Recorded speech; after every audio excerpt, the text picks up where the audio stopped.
The Miami heat clung to the city like a second skin, thick and oppressive, making the night feel alive with a slow, suffocating pulse. I had always known that one day, my carefully constructed world might come crashing down, but I never imagined it would start with a single, misplaced blood slide. Lucas Vega, fresh-faced, eager, and far too perceptive for his own good.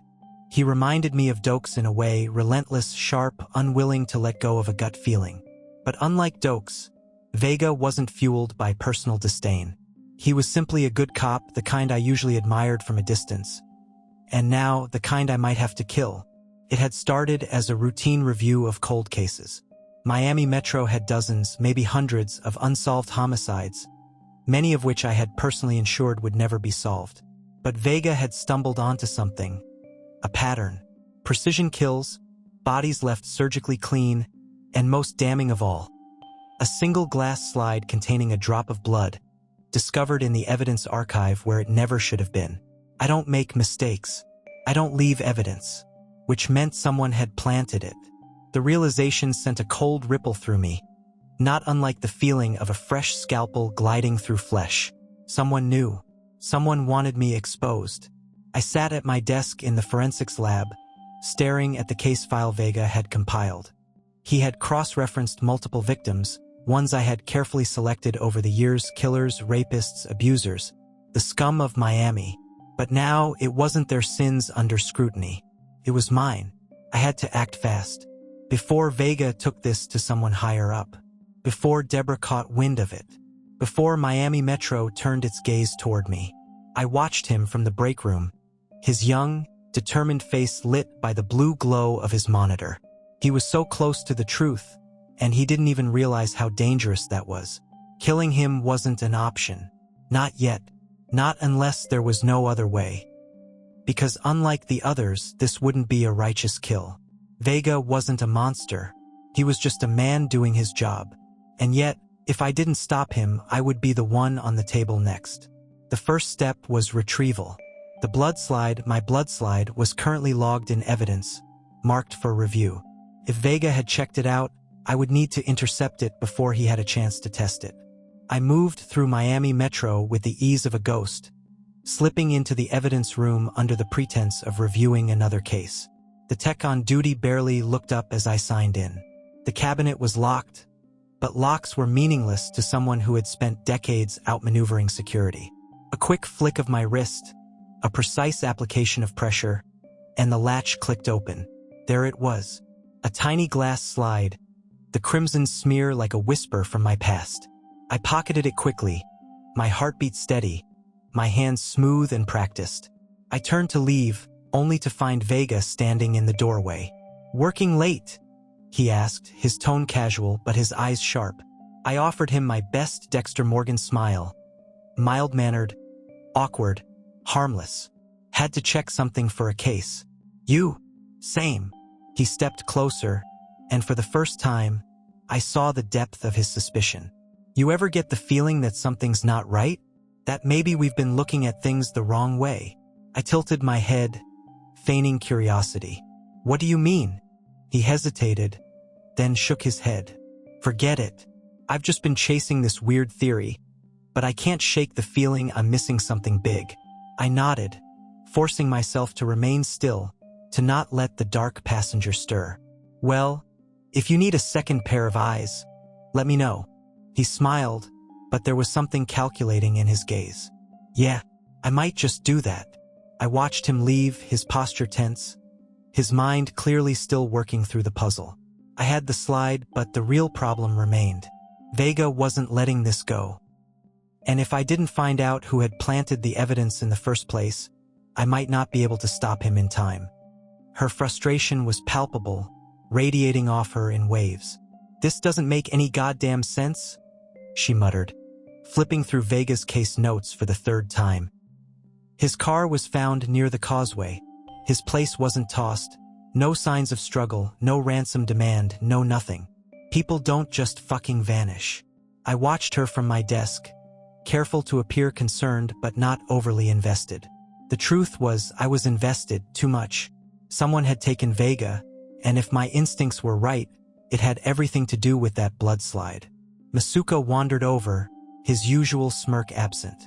You think maybe he got in over his head? Maybe he poked the wrong bear? Deborah shot him a glare. What the hell does that mean? Masuka shrugged, rubbing the back of his neck. I mean, he was digging through old cases, right? Maybe he found something he wasn't supposed to. I kept my face impassive, but inside, my mind was already turning over the possibilities. Masuka was closer to the truth than he realized. Vega had been looking too hard at the wrong patterns, and now he was gone. The question was, who had taken him? I returned to my lab, the hum of the fluorescent lights filling the silence. My hands moved on autopilot, running tests, analyzing samples, pretending that I wasn't unraveling inside. Someone had planted my bloodslide in evidence. Someone knew what it meant. And now someone had Vega. I needed to find out who. That night, under the cover of darkness, I did what I did best. I hunted. Vega's apartment was as sterile as the crime scenes I created. Nothing out of place, no forced entry, no signs of struggle. His laptop sat on his desk, a blinking cursor on an unfinished report. A half-empty coffee cup next to it, still faintly warm. He had been here when whoever took him arrived. I searched through his files, his emails, his notes. He had been tracking a pattern, my pattern, but he hadn't been working alone. A name kept appearing in his logs over and over. Joseph Reed, a retired homicide detective, a ghost from Miami Metro's past. Reed had been a cop in the old days, long before I joined the department. He had worked some of the most brutal cases in Miami's history, and then one day he had just disappeared. Retired early, no fanfare, no explanation. And now Vega had been in contact with him. I left the apartment as silently as I had entered, my mind racing. Reed had been watching, waiting. Vega had been the bait, and I had walked right into it. The next night, a package arrived at my door. No return address, just a small, unassuming envelope. Inside was a single photograph.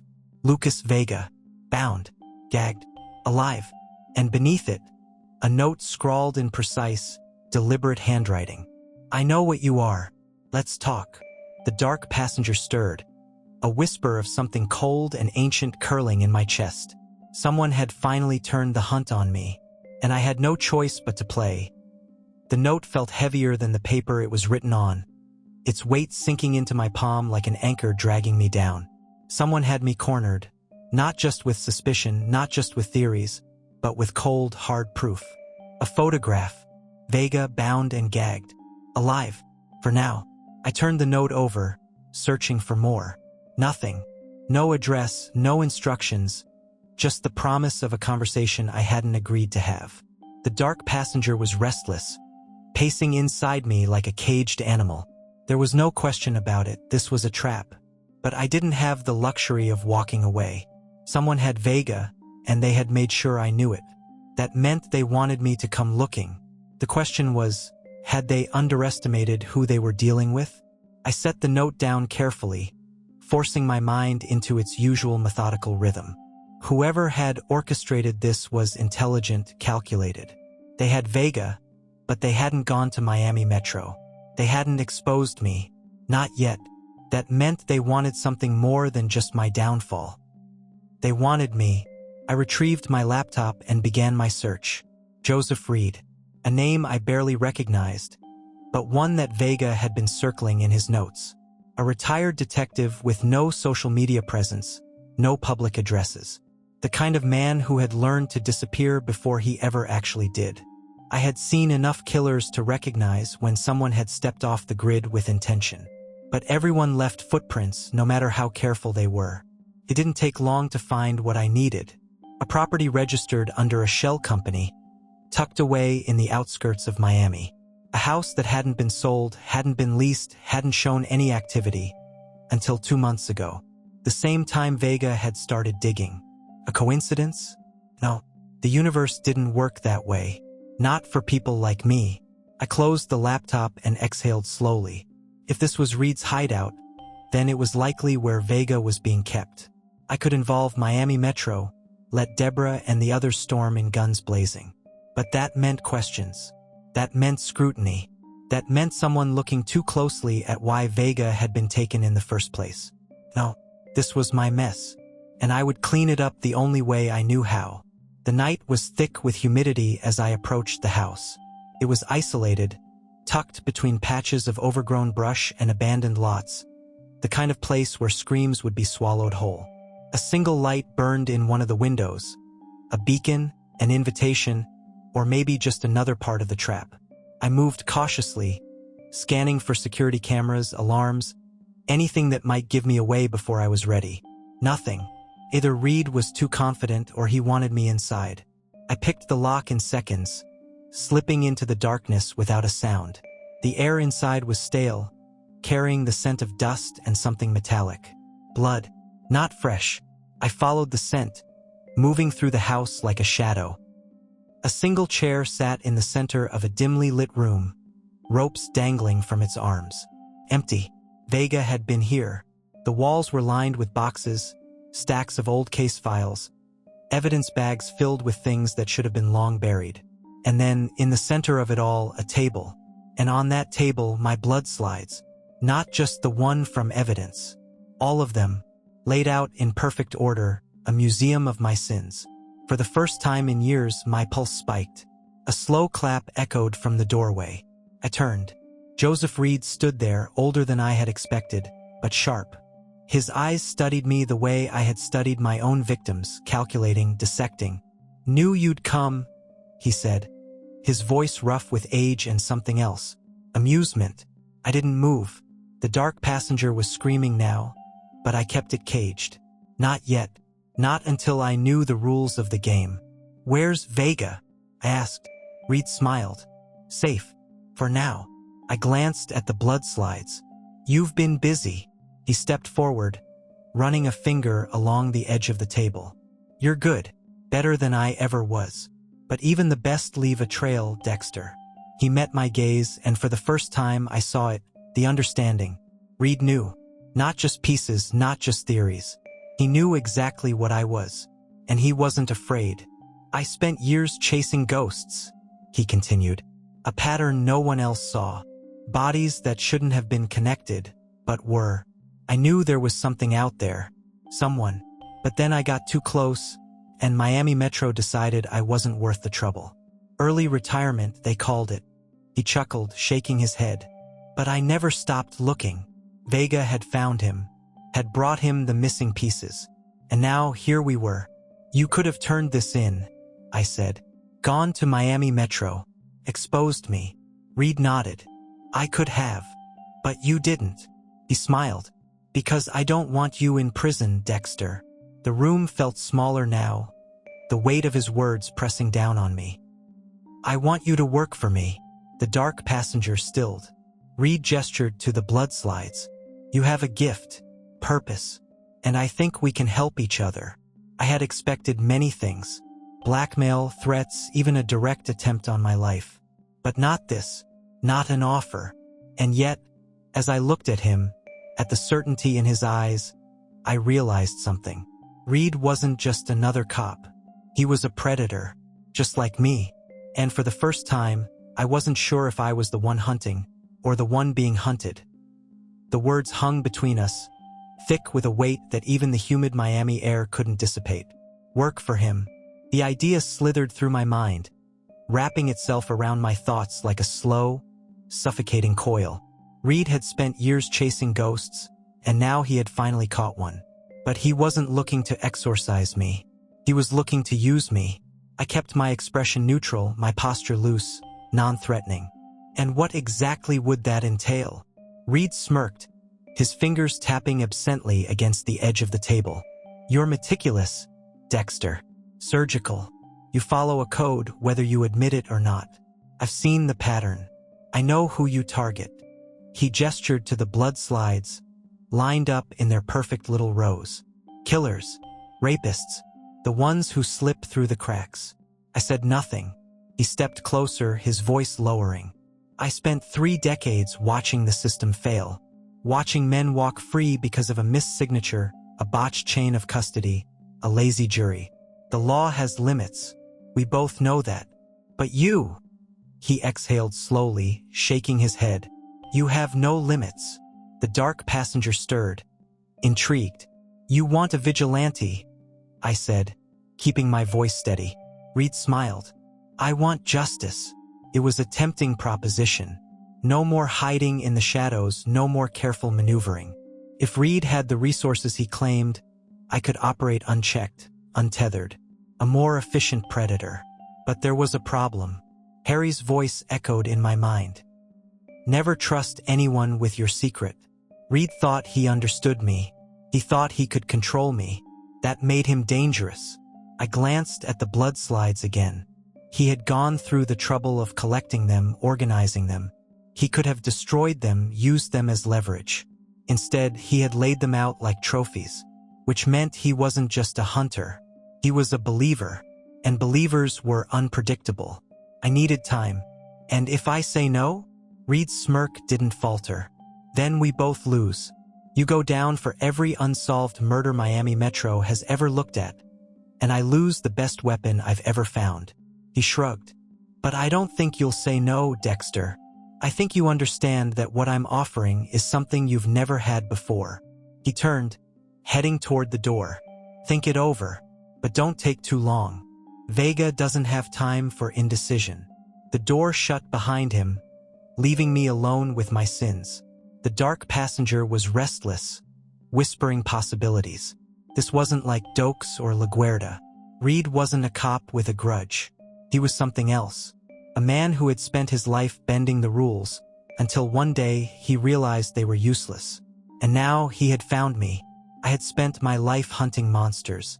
But what did you do when one of them wanted to join forces? The drive back to my apartment was slow, deliberate. My mind turned over the variables, dissecting the situation with clinical precision. Reed had the slides. He had Vega. He had no intention of turning me in. Not yet. That meant I still had control. But control was an illusion, wasn't it? The city sprawled out ahead of me, neon lights flickering in the oppressive darkness. I had always been a phantom in this world, slipping between the cracks, unseen, uncatchable. But now someone had reached into the void and plucked me out. I pulled into my parking space and killed the engine. The apartment was dark when I stepped inside, the familiar hush wrapping around me like a second skin. I locked the door behind me and turned on the lamp, and froze. There, on my coffee table, was another envelope, identical to the first. I hadn't seen anyone, hadn't felt watched, but someone had been here. I opened it with steady hands. Inside was a single photograph. Harrison, my son. The dark passenger roared. There was no note this time, no instructions, just a message. Reed wasn't just testing me. He was showing his hand. And now, the hunt was personal. The photograph of Harrison lay on the table, an anchor dragging me down into the abyss of something colder, something deeper than rage. Fear. It was a rare emotion for me, foreign and unwelcome, but undeniable. Reed had crossed a line, not just by knowing about Harrison, by watching him, by making it clear that he wasn't just playing a game with me, he was playing it with my son.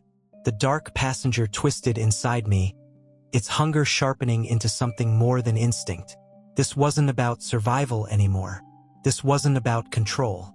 This was personal. I stared at the photograph, my fingers curling against the edges of the paper.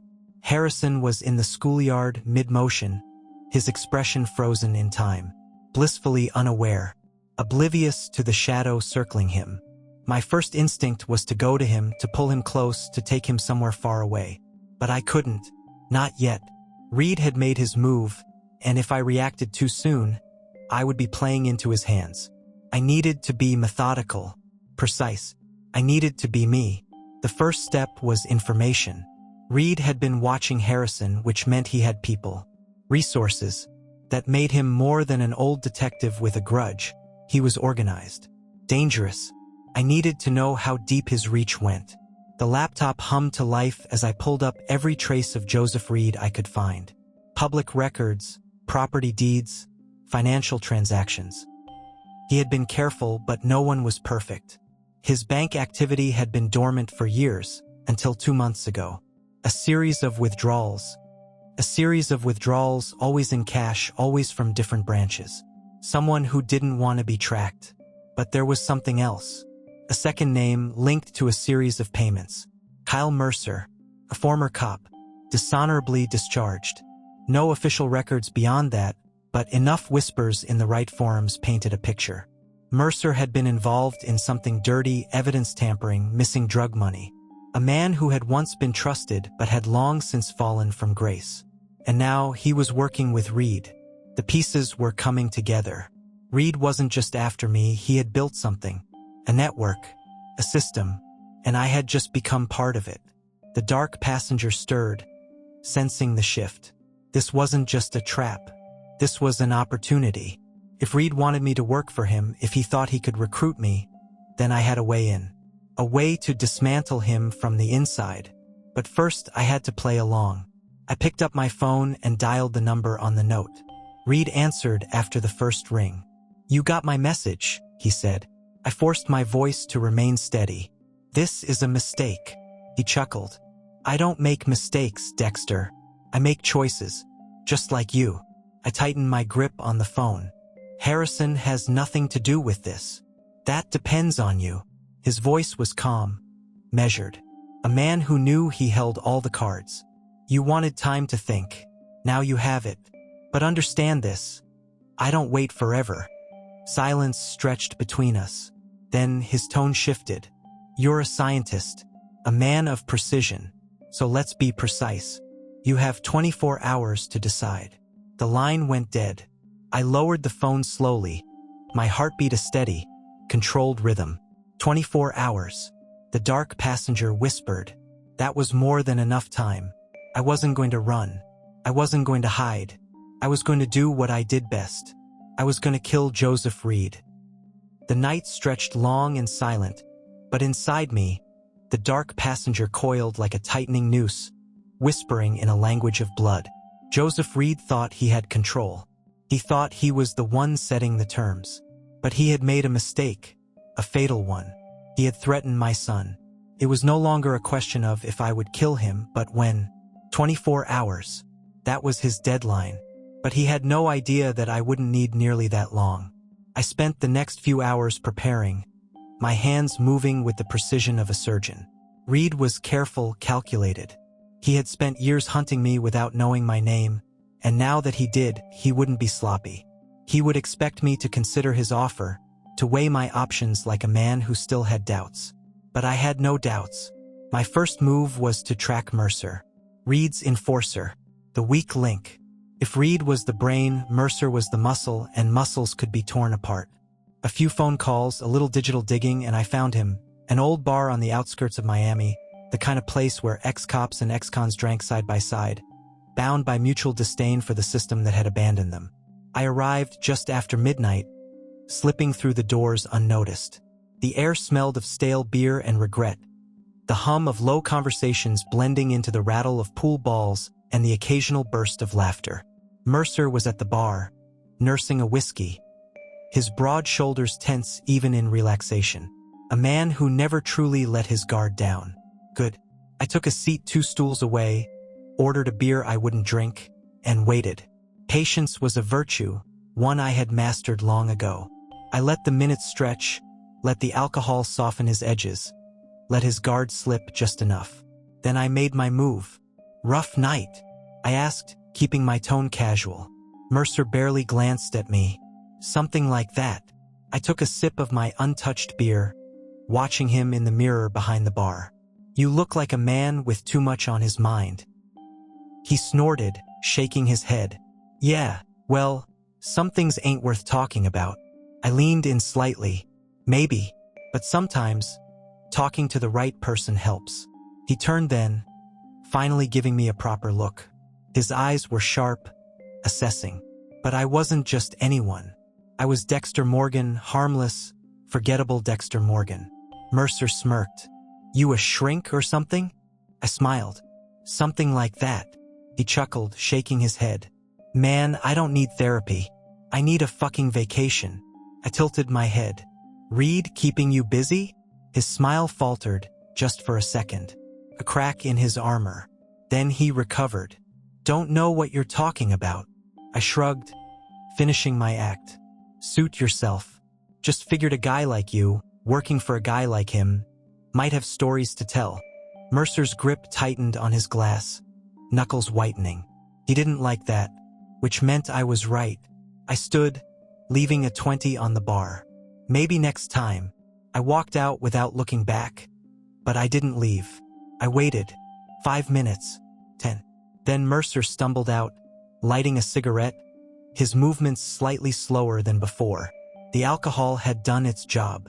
I followed him into the night. He didn't notice me. They never did. He walked half a block to his car, fumbling with his keys, cursing under his breath. That was when I struck. A quick movement, a precise jab to the side of his neck, a modified pressure point technique, just enough to make him slump without a sound. I caught him before he hit the pavement. By the time he woke up, he was bound to my table. The kill room was perfect. An abandoned warehouse, plastic sheeting covering every surface, the scent of bleach thick in the air. Mercer's eyes fluttered open, confusion turning to panic as he realized where he was. "Wah, what the fuck?" he slurred, his head still foggy from the sedative I had given him. I stepped into his line of sight, my face calm, my voice steady. "Good evening, Kyle." He yanked at the restraints, muscles straining. "Who the hell are you?"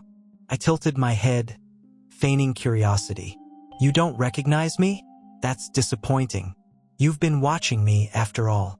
Realization dawned, his eyes widening. "Morgan." I smiled. "There it is." He struggled harder. "You don't know what you're doing, man. Reed, he'll come for me." I stepped closer, picking up my favorite tool. A scalpel, sharp and gleaming under the dim light. "No," I said softly. "He won't." Because Reed didn't care about Mercer. He cared about control. And he had already written Mercer off the moment I walked into that bar. Mercer's breathing quickened. Listen, you don't have to do this." I sighed. "Oh, but I do. You see, you made 2 mistakes. First, you got involved with a man who thinks he can control me. And second," I leaned in, my voice dropping to a whisper, "you let him watch my son." Mercer swallowed hard. "I didn't read he called the shots, man. I just followed orders." I traced the scalpel along his arm, not cutting, just letting him feel the cold edge. "And that's supposed to make it better?" He was shaking now. "I can help you." I raised an eyebrow. "Help me how?" "I know where Vega is," he blurted. "Reed, he's keeping him at another location, off the grid. But I can take you there." I studied him. He was lying. Or at least he thought he was. He would say anything to survive. But I didn't need him to take me to Vega. I just needed him to confess. "Where?" I asked. He hesitated. I pressed the scalpel just enough to draw a thin line of blood. He gasped. "A warehouse near the docks. Pier 17. Reed's got connections there. He set it up weeks ago." I met his gaze, searching for deception. He was holding back details, but the location was real. That was all I needed. I placed the scalpel down, watching relief flicker across his face. Then I picked up the plastic wrap. No, wait," he stammered. I covered his face, sealing it tight. His muffled screams filled the room, his body thrashing against the restraints. His lungs fought for air, but there was none. His struggles weakened, slowed, stopped. I removed the plastic, watching the last traces of life fade from his eyes. Then, methodically, I made my cut. A single drop of blood on a glass slide. The ritual complete. I cleaned up quickly, efficiently. Mercer's body would never be found. His absence wouldn't cause waves. Just another ex-cop who had finally disappeared for good. And now I had my next move. Pier 17. Vega was there. And Reed was waiting. But he wouldn't be waiting for long. The docks stretched out before me, skeletal cranes looming in the darkness like silent sentinels. The air was thick with salt and diesel, mixing into something acrid and heavy. Pier 17. Mercer's final words had led me here, and despite his desperation, I had no doubt he had told the truth. Men like him always did in the end. Reed was waiting. The dark passenger was pacing now, eager, hungry. This wasn't like my usual hunts. This wasn't about justice or Harry's code. This was something older, something primal. Reed had threatened Harrison. That alone had sealed his fate. I moved through the shadows, silent as death, scanning for security. Reed was careful, methodical, but he had underestimated me. The perimeter was lightly guarded. 2 men stationed near the entrance, both armed but relaxed. They weren't expecting an attack. That would be their last mistake. A quick, calculated approach from behind, a swift application of pressure to the carotid artery, and the first man slumped without a sound.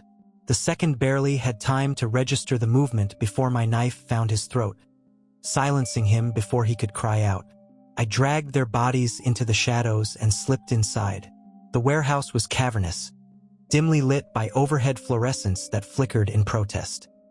Stacks of crates lined the walls, the rusted scent of old metal filling the air. And in the center of it all, Lucas Vega. He was bound to a chair, his head slumped forward, blood crusted along the side of his face. His chest rose and fell in shallow breaths. Alive, bruised but alive. I moved toward him, but the moment I stepped into the light, a voice stopped me. "You really are something, Dexter." Reed. He stepped out from the shadows, his posture relaxed, hands in his pockets. But I wasn't fooled. His eyes were sharp, calculating, watching me the way a predator watches its prey. I kept my face neutral. "You're running out of men." He smirked. "Mercer." He shook his head. I figured. He was never as smart as he thought he was. I took a slow step forward. "Then you know why I'm here." Reed nodded. "Of course. You're here to kill me." I tilted my head, studying him. "And yet, you're still standing there." His smirk widened just slightly. "Because I know you, Dexter. I know how you work. You're not impulsive. You don't kill unless you're certain. Unless you have proof." He gestured toward Vega. "And I'm betting you're still wondering. Does he know? Have I told him everything?" I glanced at Vega. His breathing was heavy, labored, but his eyes were open now, watching, trying to process what was happening. Reed chuckled. "See? You can't be sure. And that's what makes this interesting." I tightened my grip on the knife. "This isn't a game." His expression darkened. "Isn't it?" He took a slow step forward. "You and I, we're the same, Dexter. Hunters. Predators. The only difference is, I spent my life chasing men like you. And now I finally understand you. I understand what you are." I didn't move, didn't speak. He tilted his head. "You think you have control over this, don't you? That you came here to end this on your terms. But this," he gestured to the warehouse, the bodies, Vega. "This was never about me catching you. This was about me proving a point." I took another step forward, closing the distance between us. "And what point is that?" He smiled, and for the first time, I saw the madness behind his eyes. "That you're not the only one who decides who lives and who dies." And then, before I could react, he pulled a gun from his pocket and fired. The shot echoed through the warehouse. Vega gasped, his body jerking violently. For a split second, the world narrowed to the sight of his blood splattering across the concrete. Then time snapped back into motion. I lunged. Reed fired again, but I was already moving, the bullet grazing past my ribcage as I slammed into him, the force sending us both crashing onto the cold floor. The gun skidded across the concrete. We struggled, his strength surprising for a man his age. He fought like someone who had spent his whole life in the field, but I fought like someone who had spent his whole life killing. My knee drove into his ribs, my hands finding his throat. He gasped, clawing at my grip. "Do it," he rasped. "Prove me right." The dark passenger howled for blood, but I didn't strangle him. I grabbed the discarded knife and drove it into his chest. His body jerked, his mouth opening in a silent gasp. His eyes locked onto mine. Shock, understanding, then nothing. I let go, watching the life drain from his face, watching as the man who had hunted me for years finally fell silent. I exhaled slowly, the rush of the moment fading into something colder. Vega. I turned to him. He was slumped in the chair, blood pooling beneath him. The bullet had hit just below his ribs, a gut wound. Painful. Slow. He blinked up at me, his eyes unfocused. Morgan. His voice was weak. What the hell is this? I crouched beside him, pressing a hand against the wound. You're going to be okay. He let out a weak laugh. Bullshit. His breathing was shallow, but he was still conscious, still holding on. I pulled my phone from my pocket and dialed. Deborah answered on the first ring. Dex? What the hell? I found Vega, I said, my voice steady despite the blood soaking into my hands. He's hurt. Pier 17. A pause. Then, I'm on my way. I hung up and looked back at Vega. His eyes were glassy, struggling to focus on my face. You're a weird guy, Morgan, he murmured. I was so sure you were hiding something.